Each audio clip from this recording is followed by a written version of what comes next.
Hi hello ಎಲ್ಲರಿಗೂ ನಮಸ್ತೆ. ನೀವು ನೋಡ್ತಾ ಇದ್ದೀರಾ info with Vicky YouTube channel. ಈಗಿನ ಕಾಲದಲ್ಲಿ ನೀವೇನಾದರೂ ವಸ್ತುವನ್ನು ಖರೀದಿಸಬೇಕು ಅಂತ ಹೇಳಿದ್ರೆ ನಿಮಗೆ ಕೈಯಲ್ಲಿ ದುಡ್ಡಿರುವಂಥ ಅವಶ್ಯಕತೆ ಇರಲ್ಲ. ಯಾಕಂತಂದರೆ ಫೋನ್ಪೇ ಗೂಗಲ್ ಪೇ ಮುಖಾಂತರ ನೀವು ಎಲ್ಲ ಟ್ರಾನ್ಸಾಕ್ಷನ್ನು ಮಾಡ್ತಾ ಇರ್ತೀರ. ಇಷ್ಟು ಸಿಂಪಲ್ಲಾಗಿ ಅಮೌಂಟನ್ನು ಕಳಿಸ್ಬೋದಾಗಿದ್ರು ಈ ಕರ್ನಾಟಕ ಜನಗಳು ಯಾಕೆ ಫೋನ್ಪೇನ ಅನ್ಇನ್ಸ್ಟಾಲ್ ಮಾಡ್ತಾಯಿದ್ದಾರೆ? ಫೋನ್ಪೇ ವಿರುದ್ಧ ಕರ್ನಾಟಕದವರು ಯಾಕೆ ಸಿಡಿದಿದ್ದಾರೆ?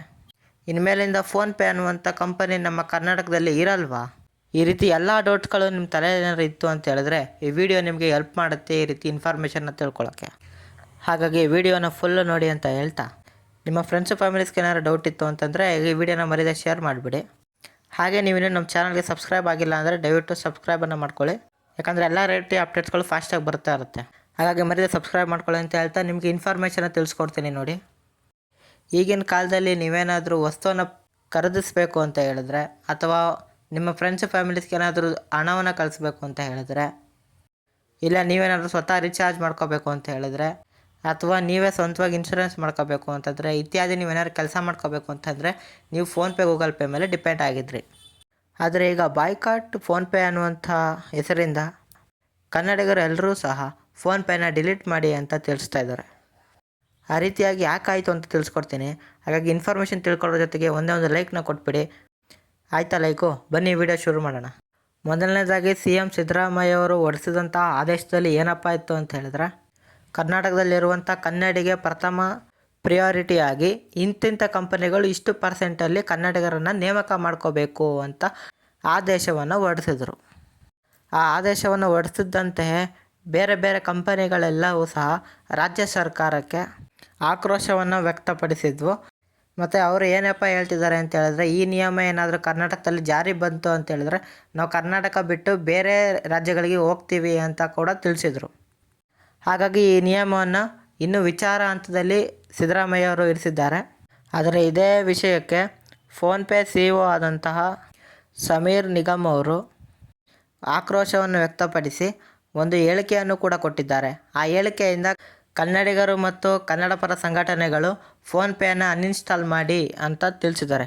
ಅವ್ರು ಏನಪ್ಪ ಹೇಳಿಕೆ ಕೊಟ್ಟಿದ್ದಾರೆ ಅಂತ ಹೇಳಿದ್ರೆ, ನನಗೆ ಈಗ 45 ವರ್ಷ, ನಾನು 15 ವರ್ಷಕ್ಕಿಂತ ಹೆಚ್ಚು ಕಾಲ ನಾನು ಯಾವ ರಾಜ್ಯದಲ್ಲೂ ಉಳಿದಿಲ್ಲ ಮತ್ತು ನಮ್ಮ ತಂದೆ ನೌಕಾಪಡೆಯಲ್ಲಿ ಕೆಲಸವನ್ನು ಮಾಡ್ತಾಯಿದ್ರು. ಹೀಗಾಗಿ ಅವರನ್ನು ದೇಶದ ವಿವಿಧ ಸ್ಥಳಗಳಲ್ಲಿ ನಿಯೋಜನೆಯನ್ನು ಮಾಡ್ತಾಯಿದ್ರು. ಈಗ ಅವರ ಮಕ್ಕಳು ಕರ್ನಾಟಕದಲ್ಲಿ ಉದ್ಯೋಗಕ್ಕೆ ಅರ್ಹರಲ್ಲವೇ? ನಾನು ಒಂದು ಸಂಸ್ಥೆಯನ್ನು ಕಟ್ಟಿದ್ದೇನೆ. ದೇಶದಾದ್ಯಂತ 25,000ಕ್ಕೂ ಹೆಚ್ಚು ಜನರಿಗೆ ಉದ್ಯೋಗವನ್ನು ನೀಡಿದ್ದೇನೆ. ನಾನು ಭಾರತದ ಯಾವ ಭಾಷೆಯನ್ನು ಕೂಡ ಕಲಿಯಬಲ್ಲೆ. ಭಾರತ ಸಂವಿಧಾನ ಈ ಹಕ್ಕನ್ನು ನನಗೆ ಕೊಟ್ಟಿದೆ. ಇದು ನನ್ನ ಆಯ್ಕೆ. ನೀವು ಎಷ್ಟು ಬೇಕಾದರೂ ಕಿರುಚಿ ಎಂದು ಕನ್ನಡಿಗರಿಗೆ ತಿಳಿಸಿದ್ದಾರೆ. ಅದಕ್ಕಾಗಿಯೇ ಕನ್ನಡಿಗರು ಮತ್ತು ಕನ್ನಡ ಪರ ಸಂಘಟನೆಗಳಿಗೆ ಆಕ್ರೋಶವನ್ನು ವ್ಯಕ್ತಪಡಿಸಿದ್ದಾರೆ. ಅದರಲ್ಲಿ ಕರವೇ ಅಧ್ಯಕ್ಷರಾದಂತಹ ನಾರಾಯಣಗೌಡರು ಮತ್ತು ಕನ್ನಡ ಪರ ಹೋರಾಟಗಾರರಾದಂಥ ರೂಪೇಶ್ ರಾಜಣ್ಣ ಅವರು ಇತ್ಯಾದಿ ಜನಗಳು ಈ ಫೋನ್ಪೇಗೆ ಆಕ್ರೋಶವನ್ನು ವ್ಯಕ್ತಪಡಿಸಿ ಫೋನ್ಪೇಯನ್ನು ಅನ್ಇನ್ಸ್ಟಾಲ್ ಮಾಡಿ. ಯಾಕೆ ಅಂತ ಹೇಳಿದ್ರೆ, ಈ ಫೋನ್ಪೇಯಿಂದ ನಮ್ಮನ್ನು ಬೆಳೆಸಿಲ್ಲ, ನಾವು ಫೋನ್ಪೇನ ಬೆಳೆಸುತ್ತಿದ್ದೇವೆ ಎಂದು ಕನ್ನಡಿಗರು ಮತ್ತು ಕನ್ನಡ ಪರ ಸಂಘಟನೆಗಳು ಹೇಳ್ತಾ ಇವೆ. ಕನ್ನಡಿಗರು ಏನಪ್ಪ ಹೇಳ್ತಾ ಇದ್ದಾರೆ ಅಂತ ಹೇಳಿದ್ರೆ, ನೀವು ಫೋನ್ಪೇನ ಅನ್ಇನ್ಸ್ಟಾಲ್ ಮಾಡಿ, ಪ್ಲೇಸ್ಟೋರಲ್ಲಿ ಒಂದು ರೇಟಿಂಗನ್ನು ಕೊಡಿ. ಏನಿದೆ ಅಂತ ರೇಟಿಂಗನ್ನು ಕೊಟ್ಟು ಇನ್ಸ್ಟಾಗ್ರಾಮ್ ಮತ್ತು ಫೇಸ್ಬುಕ್ ವಾಟ್ಸಪ್ ರೀತಿಯ ಸಾಮಾಜಿಕ ಜಾಲತಾಣಗಳಲ್ಲಿ ಹರಿದು ಬಿಟ್ಟು ಆಕ್ರೋಶವನ್ನು ವ್ಯಕ್ತಪಡಿಸ್ತಿದ್ದಾರೆ. ಮತ್ತು ಕನ್ನಡಿಗರು ಹೇಳಿರ್ತಾರ ಪ್ರಕಾರ ಒಂದು ವಾರದ ಹಿಂದೆ ಒಬ್ಬ ರೈತನನ್ನು ಮಾಲ್ನಲ್ಲಿ ಹೋಗೋಕ್ಕೆ ಅವಕಾಶವನ್ನು ಮಾಡಿಕೊಟ್ಟಿರಲಿಲ್ಲ. ಅದಕ್ಕೆ ಹೋರಾಟವನ್ನು ಮಾಡಿ ಒಂದು ವಾರ ಆ ಮಾಲನ್ನು ಕ್ಲೋಸ್ ಮಾಡಿಸಿದ್ದಾರೆ. ಇದು ಕನ್ನಡಿಗರ ಶಕ್ತಿ. ಹೀಗಾಗಿ ಅದೇ ರೀತಿ ಈ ಫೋನ್ಪೇನ ಅನ್ಇನ್ಸ್ಟಾಲ್ ಮಾಡಿ ಕರ್ನಾಟಕದಿಂದ ಮುಕ್ತಿ ಮಾಡೋಣ ಅಂತ ಕನ್ನಡಿಗರೆಲ್ಲ ಹೇಳ್ತಿದ್ದರು. ಇದಕ್ಕೆ ನೀವೇನು ಹೇಳ್ತೀರಾ? ನಿಮ್ಮ ಒಂದೊಂದು ಕಮೆಂಟು ಸಹ ತುಂಬಾ ಇಂಪಾರ್ಟೆಂಟ್ ಆಗಿರುತ್ತೆ. ಹಾಗಾಗಿ ನಿಮ್ಗೇನು ಅನಿಸ್ತಾ ಇದೆ ಅನ್ನೋದನ್ನ ದಯವಿಟ್ಟು ಕಮೆಂಟ್ ಬಾಕ್ಸಲ್ಲಿ ಕಮೆಂಟ್ ಮಾಡಿ. ಮತ್ತು ಈ ಫೋನ್ಪೇ ನಮ್ಮ ಕರ್ನಾಟಕ ರಾಜ್ಯದಿಂದ ಸಂಪೂರ್ಣವಾಗಿ ಮುಕ್ತಿ ಆಗುತ್ತಾ ಇಲ್ವಾ ಅಂತ ಕಾದು ನೋಡಬೇಕಾಗಿದೆ. ಹಾಗಾಗಿ ಈ ವಿಡಿಯೋದಲ್ಲಿ ನಿಮಗೆ ಎಲ್ಲ ರೀತಿ ಇನ್ಫಾರ್ಮೇಷನ್ ಸಿಕ್ಕಿದೆ ಅನ್ಕೋತಾ ಇದ್ದೀನಿ. ಸಿಕ್ಕಿದರೆ ದಯವಿಟ್ಟು ಒಂದೊಂದು ಲೈಕ್ನ ಕೊಡಿ.